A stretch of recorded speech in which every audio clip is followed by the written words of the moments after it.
Assalamualaikum warahmatullahi wabarakatuh. Hari ini kita lanjutkan pembelajaran kita ya. Sebelumnya kita sudah belajar tentang pola lantai tari tunggal, berpasangan, dan berkelompok. Nah, hari ini yang akan kita bahas adalah muatan PPKM, yaitu pelaksanaan nilai-nilai persatuan dalam perbedaan di lingkungan masyarakat. Yang kita pakai di sini adalah buku Bu Pena halaman 97. Nah, pada materi hari ini yaitu pelaksanaan nilai-nilai persatuan dalam perbedaan di lingkungan masyarakat. Kemarin kan kita sudah belajar di lingkungan sekolah, ya kan ya. Lalu ada juga yang secara umumnya di lingkungan keluarga dan juga lingkungan masyarakat. Nah, sekarang yang akan dibahas adalah tentang yang ada di lingkungan masyarakat. Perbedaan suku bangsa, agama, budaya, serta pendapat di masyarakat menciptakan keberagaman. Yang namanya perbedaan di sini, baik itu perbedaan suku, perbedaan agama, budaya, adat istiadat, lalu juga pendapat di dalam masyarakat itu menciptakan yang namanya keberagaman, bermacam-macam. Nah, perbedaan yang disatukan dalam kerukunan dapat menjadi kekuatan sebuah bangsa.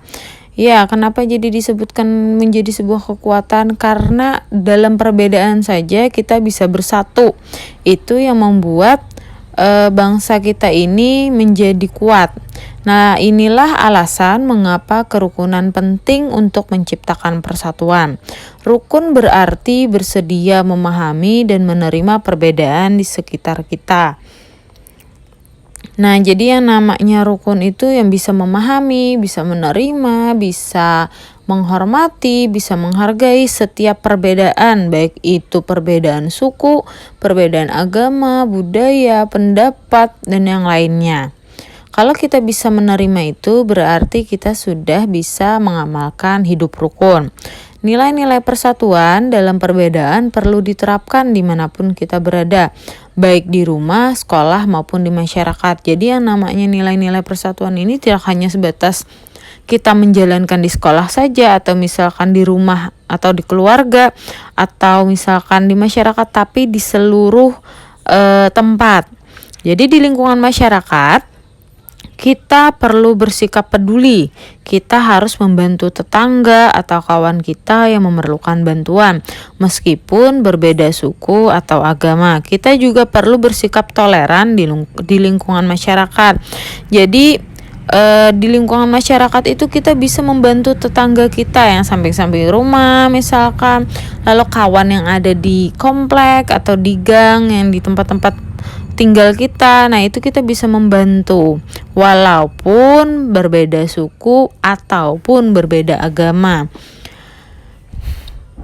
Ada beberapa contoh di sini kegiatan pelaksanaan nilai-nilai persatuan dalam perbedaan di lingkungan masyarakat. Yang pertama, membantu korban bencana alam tanpa melihat latar belakang mereka.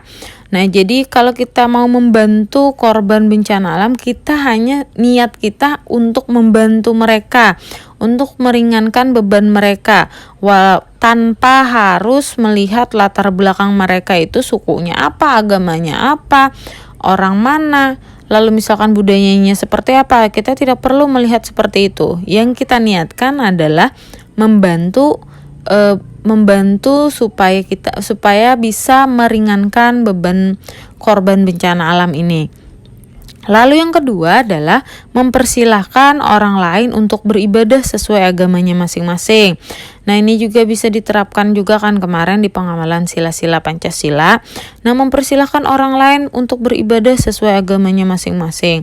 Misalkan agama-agama non-muslim ada yang beribadah pada hari Minggu, misalkan kita persilahkan, jangan malah kita larang. Kita harus bisa menghormati agama lain pada saat mereka mau beribadah.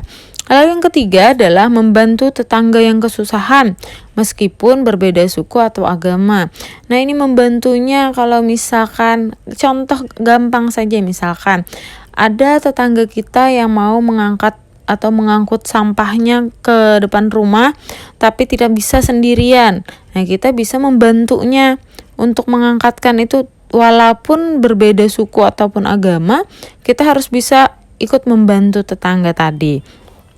Nah, itu tadi merupakan contoh kegiatan pelaksanaan nilai-nilai persatuan dalam perbedaan di lingkungan masyarakat. Selanjutnya adalah manfaat yang diperoleh jika kita menerapkan nilai-nilai persatuan dalam perbedaan di masyarakat. Nah, sekarang manfaatnya.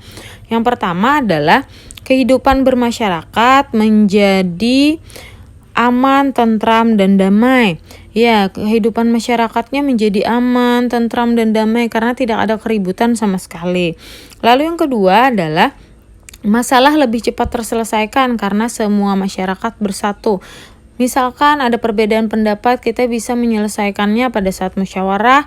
Nah, itu akan mempercepat masalah itu terselesaikan karena semua masyarakatnya itu bersatu tanpa memandang perbedaan dan bisa menghormati pendapat-pendapat yang lainnya.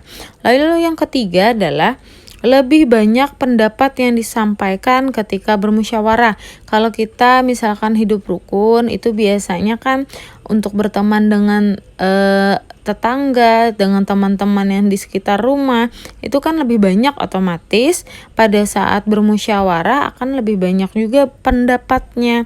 Jadi kalau misalkan ada saran, itu bisa ditampung semuanya. Coba kalau misalkan kurang rukun, pasti tidak ada yang akan mau berpendapat karena sudah malas duluan mau ikut bermusyawarah. Nah, mungkin itu saja penjelasan Ustazah untuk materi pelaksanaan nilai-nilai persatuan dalam perbedaan di lingkungan masyarakat. Semoga bisa dipahami ya untuk pembelajaran hari ini. Ustazah tutup pembelajaran hari ini. Assalamualaikum.